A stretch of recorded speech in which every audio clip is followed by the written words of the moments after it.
Normally sign फंक्शनचा graph काय omega versus के screen दिसते ना? हो दिसते. हो हा असा यायला पाहिजे. पण आपण काय म्हणतोय जेव्हा डिस्पर्शन रिलेशन आपण गेल्या वेळी लेक्चरला बघितलं तेव्हा आपण काय म्हणलं की ओमेगा हा आपला निगेटिव्ह नसतो, म्हणजे अँग्युलर फ्रिक्वेन्सी आपण निगेटिव्ह मध्ये दाखवत आहे, तर ती फक्त पॉझिटिव्ह मध्ये असायला पाहिजे. म्हणजे जे आता इथं तर तुमची फ्रिक्वेन्सी निगेटिव्ह मध्ये ओमेगा निगेटिव्ह मध्ये पण इथं निगेटिव्ह आहे, इथं निगेटिव्ह आहे, असं निगेटिव्ह मध्ये पण दाखवायला लागलाय. म्हणजे असा तर ग्राफ नसणार आहे कारण आपली फ्रिक्वेन्सी निगेटिव्ह नाही, त्यामुळे ग्राफ असा नसणार आहे. मग आता ग्राफ फक्त आपण पॉझिटिव्ह ऍक्सिस घेतल्या,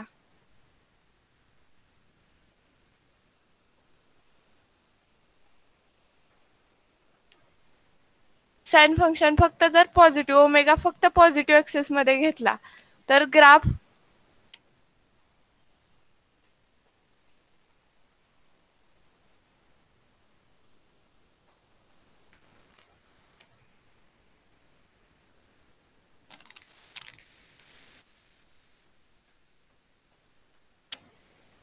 तर तुमच्या फक्त अशा वरती तुमची साइन वेव्हचं फक्त पॉझिटिव्ह ऍक्सिसला वेव्ह असणार आहेत, म्हणजे अशा टाइप मध्ये तुमचा ग्राफ असणार आहे.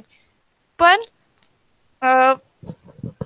असाही तो बनणार नाही, एक्झॅक्ट सेमी सर्कल ग्राफ बनणार नाही, कारण जर लिनियर एक्झॅक्ट कर्व असेल तर मग लिनियर आपण ओमेगाचं फंक्शन काय आहे, ओमेगा इक्वेशन काय आहे आपलं, omega equal to √4 b beta divided by m sign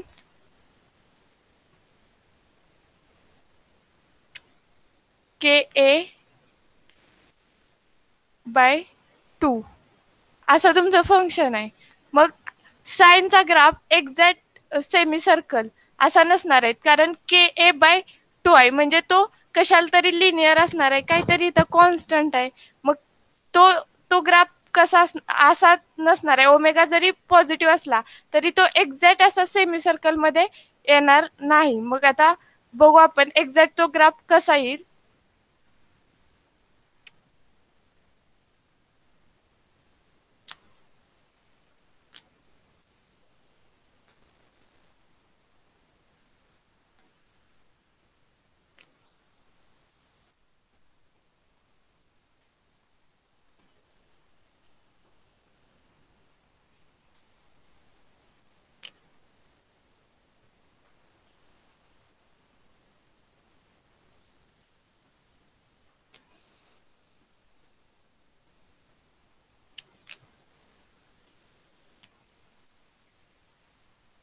इकडे आहे ओमेगा, ऍक्सिस वर आहे के. जेव्हा आपण या फंक्शनसाठी डिस्पर्शन रिलेशनसाठी ग्राफ काढतोय तेव्हा तो फर्स्ट लिनियर असणार आहे आणि एक स्ट्रेट लाईन, त्यानंतर लिनियर, नंतर मग तो कर्व असणार आहे. आता तो कधीपर्यंत लिनियर असणार आहे, कधीपर्यंत कर्व असणार आहे, तसाच तो निगेटिव्ह ऍक्सिसला पण फर्स्ट लिनियर असणार आहे, त्यानंतर कर्व येणार आहे. इथं व्यवस्थित हे करा. पहिला लाईन आहे स्ट्रेट लाईन आणि त्यानंतर कर्व. इथं पण पहिली स्ट्रेट लाईन त्यानंतर कर्व. आता इथं तुमचा ओमेगा मॅक्झिमम आहे, इथं पण त्याच व्हॅल्यूला ओमेगा मॅक्झिमम येणार आहे. मग हे तर बघितलं आपण. आता सुरुवातीला लिनियर दाखवलं, ते कसं लिनियर असणार आहे तर इक्वेशन काय आहे, omega angular dispersion omega equal to √4 beta divided by m sine K A by 2.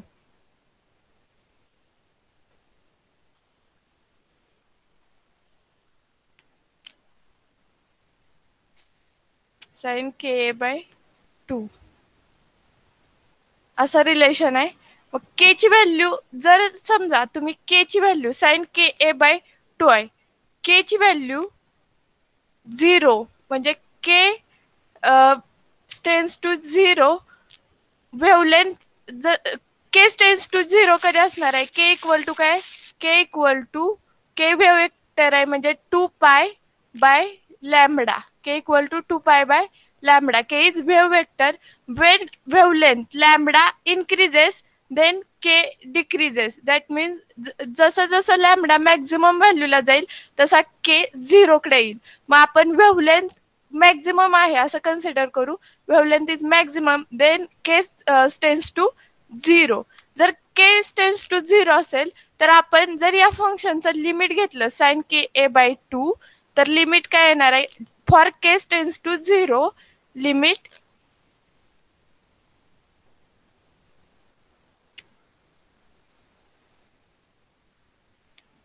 K tends to 0 sin KA/2. 11वीला लिमिटचा चॅप्टर होता, त्यात हा फॉर्म्युला होता. Limit K tends to 0 sin KA/2. इथं x असेल, x a divided by 2, limit x tends to 0 असा formula असेल. मग काय येतं हे? ह्याची व्हॅल्यू काय? Sine k limit K tends to 0 sin KA/2 ची व्हॅल्यू काय? ओनली KA/2, फक्त KA/2. मग आपण इथं ओमेगाच्या sin KA/2 च्या इथं आपण K टेन्स टू 0 कन्सिडर केलाय, म्हणजे इथं आपण KA/2 पुट करू शकतो. Omega equal to √4 beta divided by m, आणि इथं फक्त KA/2 असं पुट करू शकतो. मग काय येईल व्हॅल्यू? आवाज येतोय ना? हो येतोय. येतोय. हो. इथं आपण ही व्हॅल्यू लिमिट का इथं पुट करतोय KA/2? कारण K tends to 0, limit K tends to 0 sin KA/2 is equal to KA/2. So √4 beta omega equal to √4 beta divided by m KA/2.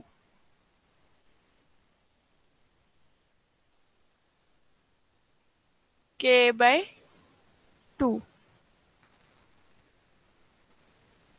आता इथं omega equal to √4 beta by m KA/2.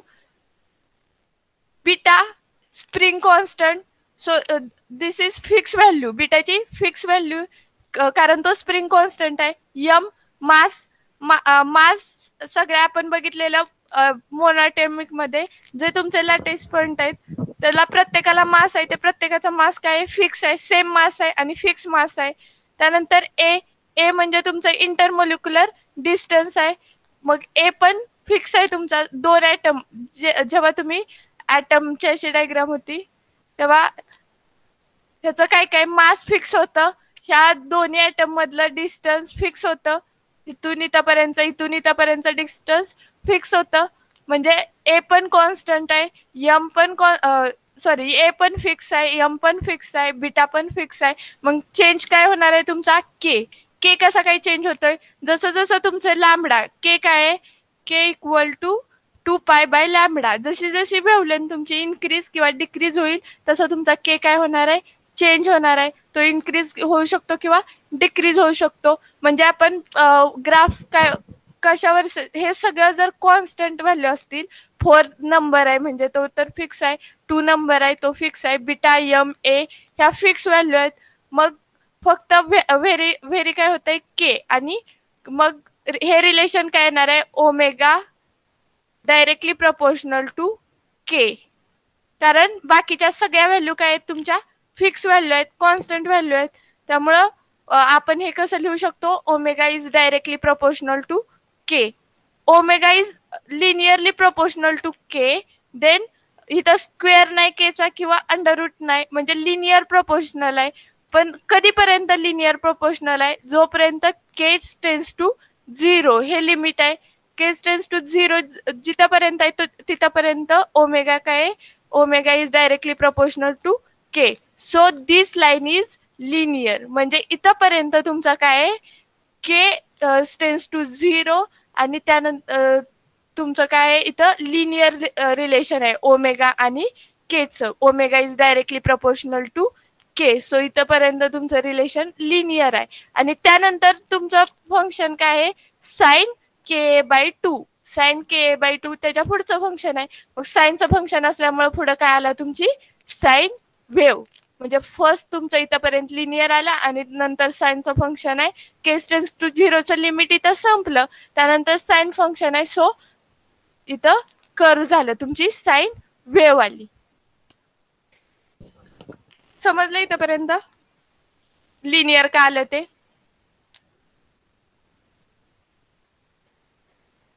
आवाज येतोय का? हो येतोय. समजलं का? मग डबल सांगू का? समजलंय.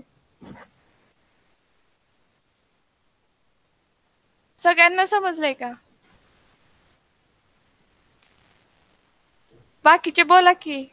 सांगू का डबल? काहीतरी बोला.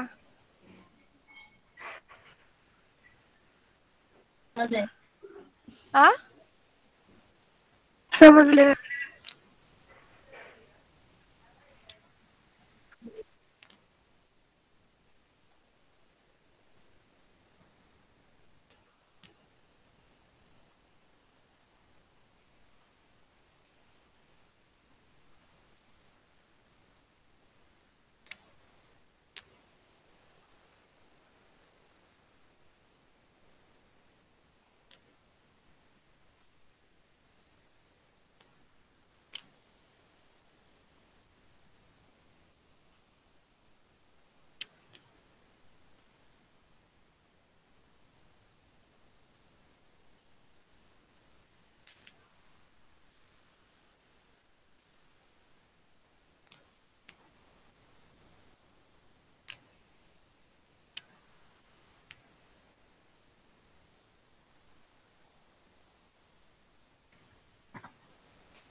Within limit case tends to 0, it is linear then sine function. आता इथं this is omega max angular फ्रिक्वेन्सीचा मॅक्झिमम इथं omega max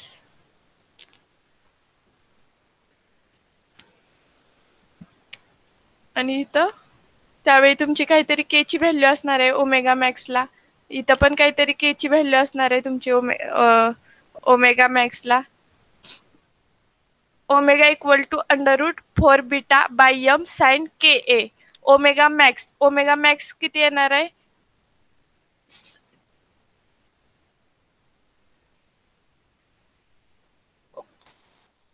omega equal to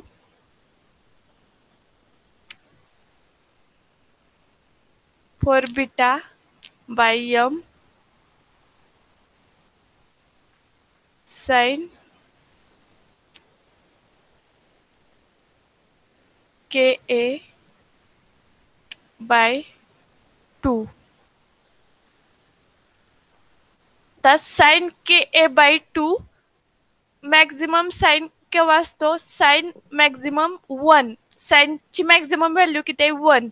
मग साइन के ए बाय 2 1 कधी असतो? Sine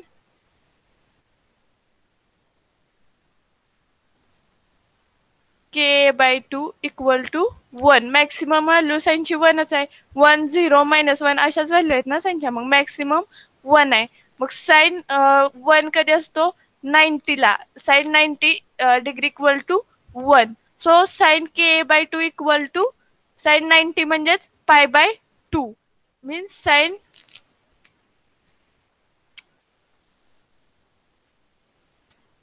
k by 2 equal to sine pi by 2.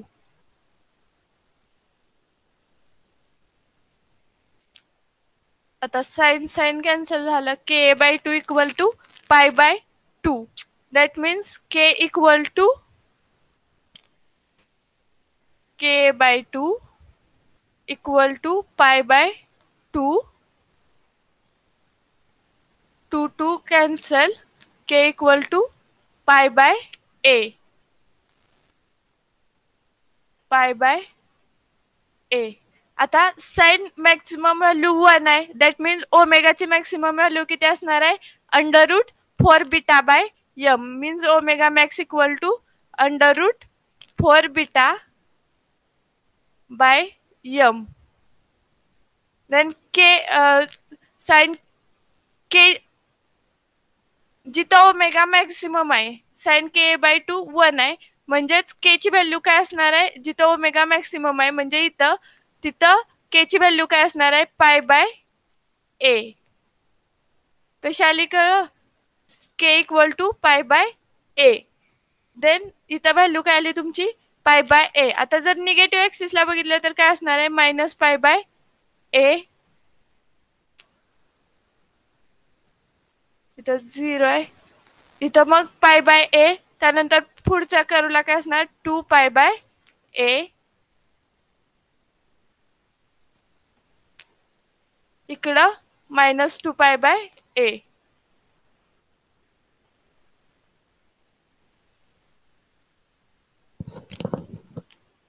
K equal to pi by a. So omega max equal to under root 4 beta by m. Then value of this point k is pi by a. इकडं 2 pi by A. Negative axis minus pi by A and 2 pi by -2 pi by ए. समजतंय का? हो. हो ma'am. हो. इथपर्यंत समजलं का? के by 2 कसं आलं? सॉरी पाय बाय ए कसं आलं? के ची व्हॅल्यू. त्यानंतर ओमेगा मॅक्स ची व्हॅल्यू कशी आली? समजतंय ना? हो समजतं. आता ब्रिलियन झोन. तर ब्रिलियन झोन म्हणजे काय आणि ब्रिलियन झोन आता ह्या फिगर मध्ये समजलं. माझा फर्स्ट ब्रिलियन झोन काय असणार आहे? First Brillouin zone minus pi by A greater than sorry less than k less than pi by a. This is first Brillouin zone. म्हणजे ह्या व्हॅल्यू पासून या व्हॅल्यू पर्यंत हा जो झोन आहे हा एवढा तो काय first Brillouin zone minus pi by a less than k less than pi by a. This zone is first Brillouin zone and pi by a. इथून आता मिनिट इथून इथपर्यंत जी रेड मार्क दिसते पाय by a to 2 pi by ए इथपर्यंत जो zone आहे तो सेकंड ब्रिलियन झोन. मग तो कसा आपण लिहिणार? पाय by a less than k less than 2 pi by a. This is second brilliant zone. And third brilliant sorry second brilliant मध्ये ब्रिलियन झोन मध्ये अजून एक ब्रिलियन झोन येतोय. तो हा minus pi by a less than k less than -2 pi by a. हा पण second brilliant zone आहे. म्हणजे ही इथून इथपर्यंत आणि हा सेकंड ब्रिलियन झोन आहे. आणि जो हा मधला राहिलेला पार्ट आहे pi by a to minus pi by a हा सगळा पार्ट फर्स्ट ब्रिलियन झोन आहे. First Brillouin zone. मग आता ब्रिलियन झोन म्हणजे काय? आता इथं या फिगर मध्ये कळलं तुम्हाला की हा ब्रिलियन झोन आहे. पण नेमकं ब्रिलियन झोन म्हणजे काय ते बघू आपण. एक minute.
This is first brilliant zone minus pi by a to pi by a, pi by a to 2 pi by a. This is second brilliant zone, and minus 2 pi by a to minus pi by a. This is also second brilliant zone. अशी figure आहे ही.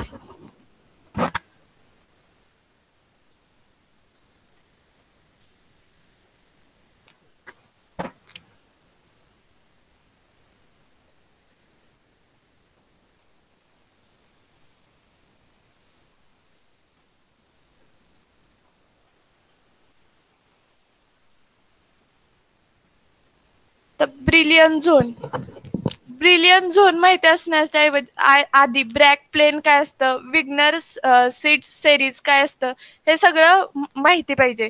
तर condense matter physics मध्ये तुम्ही शिकला असाल ब्रॅक plain, ब्रॅक diffraction, विग्नर seed sale.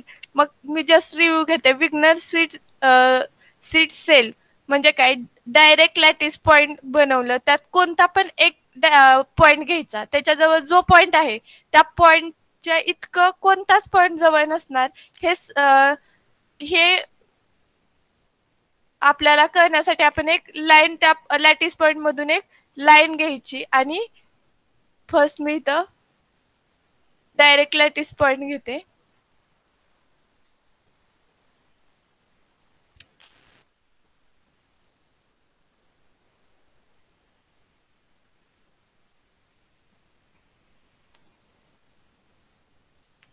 Madam screen नाही दिसत आहे. नाही का दिसत? शेअर झाली नाही.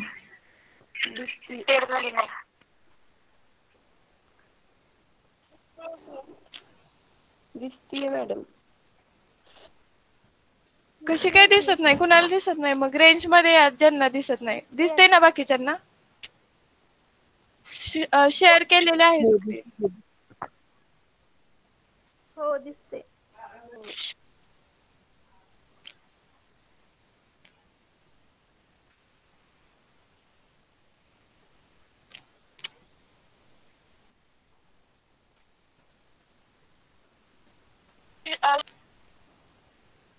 दिसते का आता? हा आता दिसते. हा दिसते. आपण लॅटिस पॉइंट बघतोय. विग्नर सीड सेरीज कशी असते ती, त्यासाठी लॅटिस पॉइंट घेतले. आता लॅटिस पॉइंट मध्ये एक ओरिजिन म्हणून एक कोणताही पॉइंट तुम्ही कन्सिडर करायचा. ओरिजिन असं मधला कोणताही पॉइंट घ्यायचा. हा आपला डायरेक्ट लॅटिस पॉइंट आहे. त्यामध्ये मी जर समजा हा पॉइंट घेतला इथं ओरिजिन म्हणून, तर या पॉइंट पासून प्रत्येक पॉइंटला एक लाईन काढायची. या पॉइंट पासून जाणारी प्रत्येक पॉइंटला लाईन गेली पाहिजे, अशी लाईन काढायची. त्या एक पॉइंट घ्यायचा आणि तिथून प्रत्येक पॉइंट जॉईन झाला पाहिजे, अशी लाईन काढायची.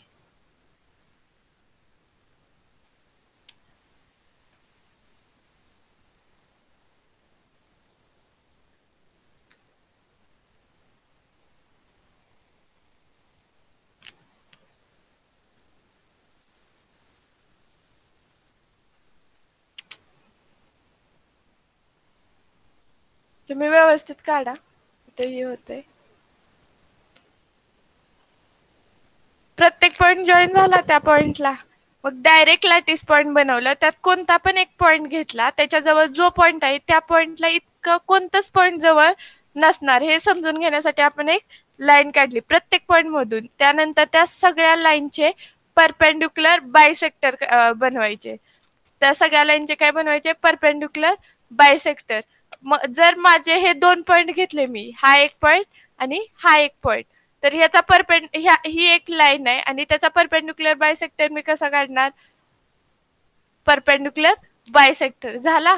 कुठल्या पॉइंटचा? ह्या आणि ह्या पॉइंट साठी मी लाईन काढली आणि त्याचा परपेंडिक्युलर बायसेक्टर काढला. तशीच ही एक लाईन आहे, ह्या लाईनचा पण मी परपेंडिक्युलर बायसेक्टर असं लाईन काढली. असं प्रत्येक लाईन साठी परपेंडिक्युलर बायसेक्टर काढायचंय प्रत्येक पॉइंटच्या. मग असं परत ह्या लाईन साठी हा, जास्त किचमिट झालं. थांबा, कमी लॅटिस पॉईंट घेते 1 मिनिट.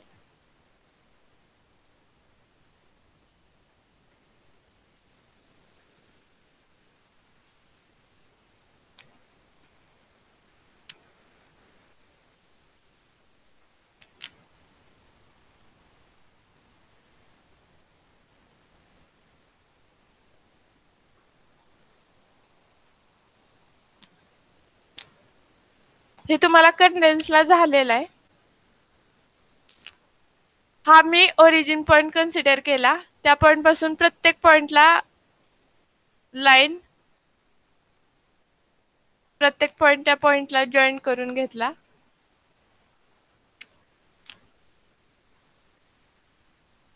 लाईननी जॉईन करून घेतला. आता प्रत्येक लाईनला परपेंडिक्युलर बायसेक्टर काढायची.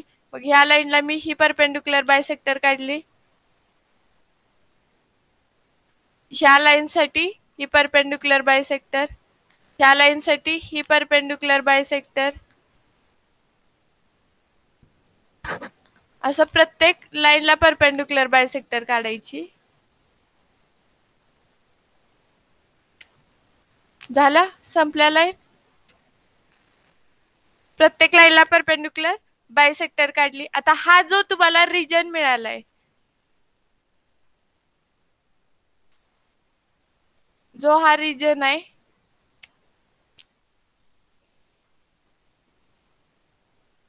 रेड मार्क दिसतात, जो हा रिजन मिळालाय तो जेवढ्या पॉइंटच्या जवळ आहे तेवढं दुसरा कोणत्याच पॉइंटच्या तो जवळ नाही. आणि जो रिजन तयार झालेला आहे त्यात जी सेल तयार झालेली आहे त्या सेलला विग्नर सीड सेल म्हणतात. ही सगळ्या पॉइंटसाठी बनवली जाते. त्यासाठी प्रत्येक पॉइंटला कनेक्ट करू शकतो आपण. ते डायरेक्ट लॅटिस पॉइंट बनवायचा आणि तो सेल रेसिप्रोकल लॅटिस पॉइंटला पण बनवून जर व्हेरिएशन होत असेल तर त्या व्हेरिएशनला ते जे व्हेरिएशन आहे त्याला आपण म्हणतो ब्रिलियन झोन. ही आपण डायरेक्ट लॅटिस पॉइंट बनवून ही सेल तयार झालेली आहे. काय केलं आपण, पहिले लॅटिस पॉइंट घेतले, त्यात एक ओरिजिनचा पॉइंट मानला आणि त्या ओरिजिनच्या पॉइंट पासून प्रत्येक पॉइंटला कनेक्ट करणारी एक लाईन बनवली आणि जी कनेक्ट करणारी लाईन बनवली त्या लाईनला आपण काय केलं, परपेंडिक्युलर बायसेक्टर टाकला. परपेंडिक्युलर बायसेक्टर टाकल्यानंतर आपल्याला एक अशी सेल मिळाली आणि ती सेल म्हणजेच विग्नर सीड सेल. आणि अशीच जर आपण रेसिप्रोकल लॅटिस पॉइंट साठी बनवली त्यात आपल्याला काहीतरी व्हेरिएशन मिळतं आणि ते व्हेरिएशन जे मिळणार आहे तीच तुमचा असतो ब्रिलियन झोन. तो असतो ब्रिलियन झोन. मग आता ब्रिलियन झोन पण सेम अशाच पद्धतीने करायचा ड्रॉ. फक्त ज्या आपण लाईन पॉइंटला अटॅच करताना ज्या लाईन बनवल्यात त्या लाईन ब्रिलियन झोन मध्ये नाही बनवायच्या. डायरेक्ट कन्सिडर करायची तिथे एक लाईन आहे आणि त्याला आपण पॉइंट कनेक्ट करून जो रिजन मिळेल तो तुमचा ब्रिलियन झोन असणार आहे.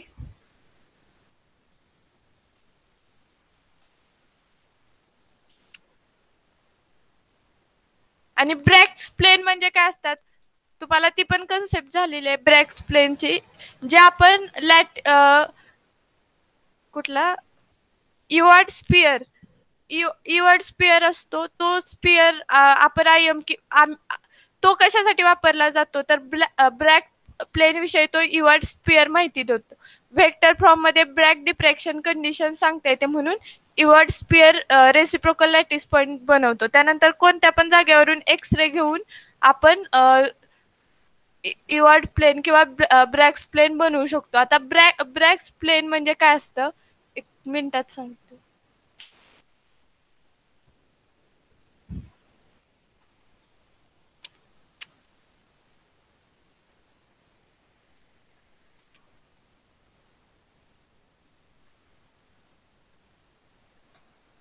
सपोज मी हा पॉइंट ओरिजिन मानला आणि एक स्पियर काढून घेतला, हा स्पियर काढून घेतला तर इथून माझा जर एक्सरे इथून आपण हिट केला तर तो एक्सरे इकडे गेला आणि इथे एक इन्सिडेंट झालेला एक्सरे आणि इकडं डिफ्रॅक्ट झालेला एक्सरे असं आपण दोन एक्सरे दाखवलेत, इन्सिडेंट आणि डिफ्रॅक्शन झालेले. जिथं हा डिफ्रॅक्शन झालेला एक्सरे टच होतो आणि ती ह्या पॉइंटला जर आपण परपेंडिक्युलर बायसेक्टर टाकली, जशी आपण मगाशी सगळ्या पॉइंटला टाकत होतो तशी ह्या पॉइंटला आपण परपेंडिक्युलर बायसेक्टर टाकली, तर ह्या परपेंडिक्युलर बायसेक्टरला आपण म्हणतो ब्रॅक प्लेन. रेसिप्रोकल लॅटिस पॉइंट मधून ओरिजिन पासून कोणत्या पण पॉइंट कडे हिट करून जिथं आपण परपेंडिक्युलर बायसेक्टर बनवलं त्याला म्हणतो आपण ब्रॅक प्लेन.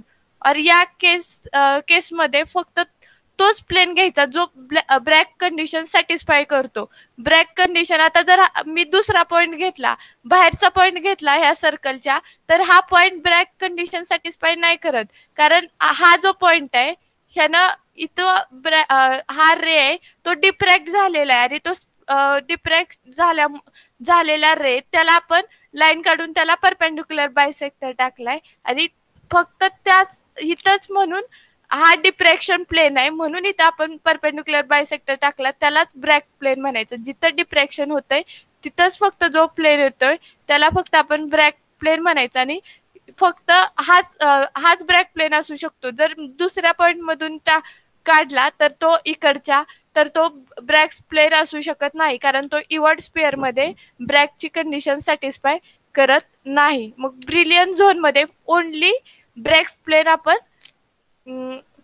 घेतोय, फक्त ब्रॅक प्लेन असतात ब्रिलियन झोन मध्ये, दुसरे प्लेन नसतात. जसं डायरेक्ट लॅटिस पॉइंट मध्ये कुठं पण आपण परपेंडिक्युलर बायसेक्टर टाकत होतो तसं इथं कन्सिडर करायचं की फक्त ब्रॅक प्लेन आहेत तिथं आणि तिथं आपण परपेंडिक्युलर बायसेक्टर टाकतोय.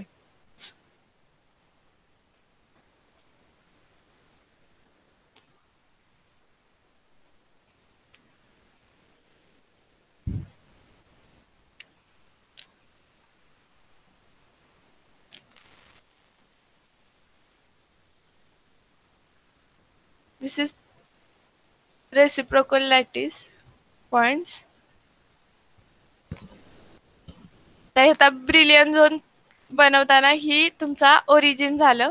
तर ओरिजिन आणि हे दोन पॉइंट, हा पॉइंट एक, हा एक दिसतोय आणि हा एक दिसतोय, या दोन पॉइंटला इमेजनरी लाईन आहे असं तुम्ही सपोज करायचं. इमेजनरी लाईन आहे आणि त्यासाठी आपण इथं इमेजनरी लाईन आहे असं सपोज करून इथं ब्रॅक प्लेन टाकला एक, हा एक ब्रॅक प्लेन झाला, त्याला परपेंडिक्युलर बायसेक्टर टाकला त्या लाईनला. त्यानंतर हे दोन पॉइंट घेतले, ह्या दोन पॉइंट साठी पण परपेंडिक्युलर बायसेक्टर टाकायचा, ह्या दोन पॉइंट साठी टाकला. आता हे दोन पॉइंट घेतले, ह्या दोन पॉइंट साठी परपेंडिक्युलर बायसेक्टर टाकू. आता हे दोन पॉइंट, हा एक आणि हा एक घेतला, ह्यासाठी हा परपेंडिक्युलर बायसेक्टर टाकला. आता त्यानंतर हा आणि हा पॉइंट घेतला तर त्यासाठी परपेंडिक्युलर बायसेक्टर टाकू.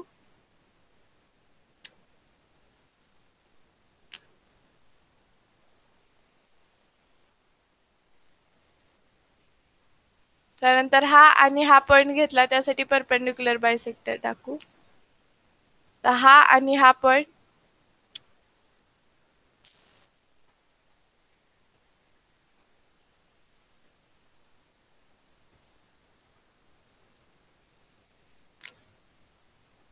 असं सगळ्या पॉइंट साठी परपेंडिक्युलर बायसेक्टर टाकून घेतलं.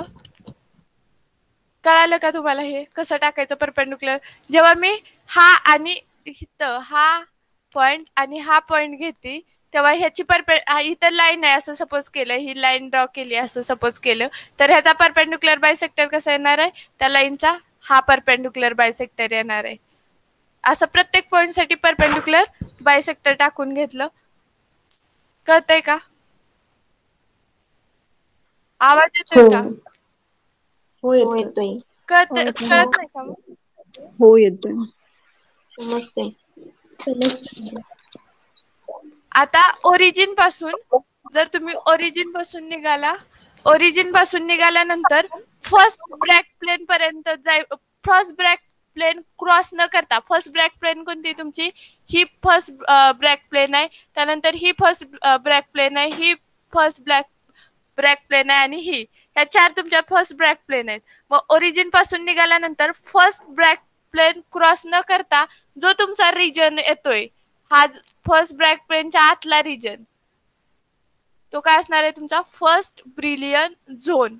फर्स्ट ओरिजिनच्या पॉइंट पासून निघाल्यानंतर फर्स्ट ब्रॅक प्लेन पर्यंतचा जो रिजन आहे प्रत्येक साईडला कुठं केली का फर्स्ट ब्रॅक प्लेन क्रॉस नाही तर जो तो मधला रिजन आहे तो काय असणार आहे तुमचा हा फर्स्ट ब्रिलियन झोन.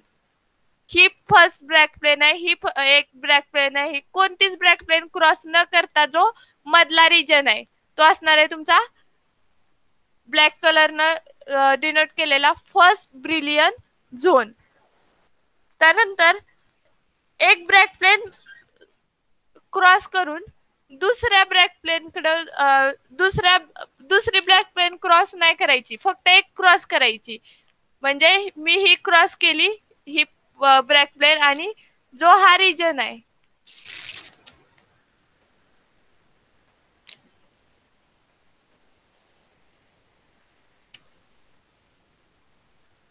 एक ब्रॅक प्लेन सगळीकडे बघा ही जी तुमचं पहिली ब्रॅक प्लेन आहे ती क्रॉस केली पण सेकंड करायची नाही कुठंच क्रॉस. आणि जो मधला रिजन येतोय एकच क्रॉस केली का त्यानंतर जो हा रिजन आहे तो असणार आहे तुमचा जो येलो कलरनं दिसतोय तुम्हाला सेकंड ब्रिलियन झोन. जो ब्लॅक कलरनं डिनोट होतोय तो आहे फर्स्ट ब्रिलियन झोन आणि जो येलो कलरने दिसतोय तुमचा तो आहे सेकंड ब्रिलियन झोन. म्हणजे फर्स्ट ब्रॅक प्लेन क्रॉस न करता जो रिजन येतोय सेल मध्ये तो असणार आहे फर्स्ट ब्रिलियन झोन.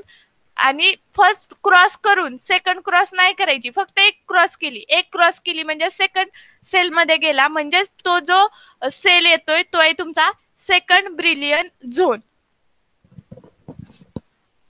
असंच जर तुम्ही n पार्टिकलचा ब्रिलियन झोन काढायचा असेल n पार्टिकलचा तर तो काय येणार आहे n-1 सेल तुम्ही क्रॉस करणार आहे n-1 सेल पण n करणार नाही n-1 सेल क्रॉस करून जो झोन येईल जी सेल येईल त्याला काय म्हणतोय आपण n ब्रिलियन झोन.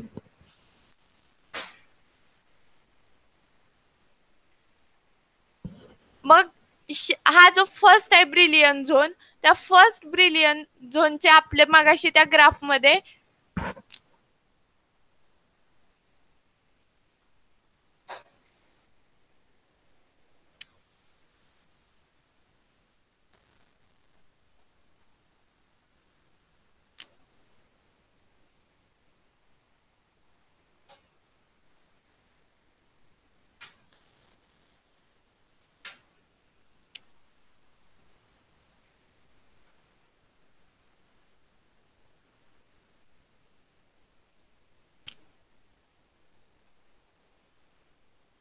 हा ग्राफ होता omega versus K.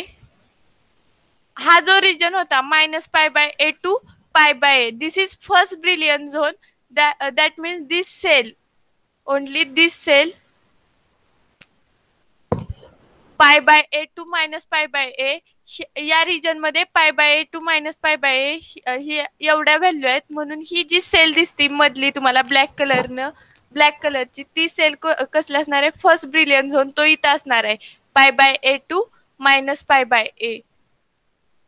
This is first Brillouin zone. आणि सेकंड ब्रिलियन झोन आता इथं येलो कलरने चार ठिकाणी दिसतो. इथं एक सेकंड आहे इथं सेकंड आहे इथं पण सेकंड आहे इथं पण सेकंड आहे. तसंच मगाशी त्या ग्राफ मध्ये काय होता π/a to 2π/a this is second brilliant zone. इकडं -2π/a.